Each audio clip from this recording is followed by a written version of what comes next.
Congress released its party manifesto for the Lok Sabha elections today, with focus on the 5 pillars of justice as well as the guarantees made by it to the people as a part of its poll promises for the Lok Sabha 2024 elections.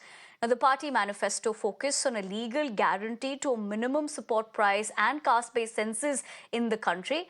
In fact, it also aims to give boost to welfare measures with financial assistance to marginalized sections of the society and 50% reservation for women in government jobs, amongst other things.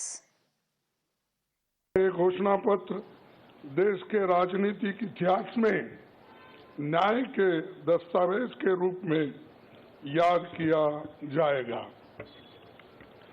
Rahul ji के नेतृत्व में चली भारत जोड़ो न्याय यात्रा में 5 pillars पर ध्यान केंद्रित किया गया था।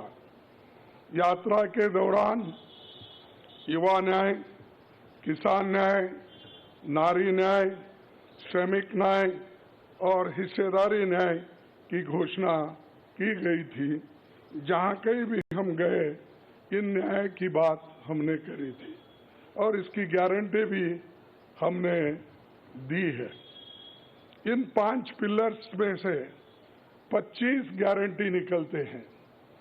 हर 25 गारंटी ने किसी न किसी को लाभ मिलने का इसके अंतर्गत यहाँ पर हमारे मैनिफेस्टो में भी है।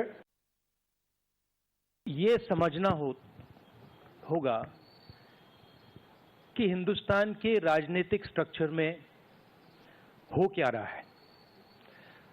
आरएसएस ने और बीजेपी ने और खासतौर से नरेंद्र मोदी जी ने जो स्ट्रैटेजी बनाई है, उसका फाउंडेशन क्या है? Video journalist Rupesh, this is Gyamka Singh for Times Group. All right, that is of course my colleague Niyamika, who has been continuously reporting as far as the Congress's manifesto is concerned. In fact, she was taking us through the updates earlier as well as far as what the key takeaways are. Let's essentially tell you here that with the fact that they have the Panch Nyay, which is the Nari Nyay, the Shramik Nyay, Kisan Nyay, Yuva Nyay and the Hissedari Nyay, but important to note as far as the key takeaways, let's speak about that, where the national minimum wage at ₹400 per day, the Mahalakshmi scheme to provide ₹1 lakh per year to every poor Indian family.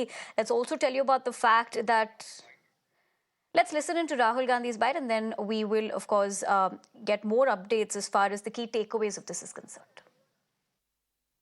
ये समझना होगा कि हिंदुस्तान के राजनीतिक structure में हो क्या रहा है।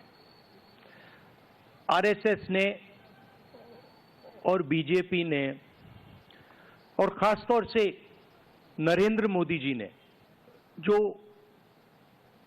स्ट्रैटेजी बनाई है, उसका फाउंडेशन क्या है, उसकी नींव क्या है।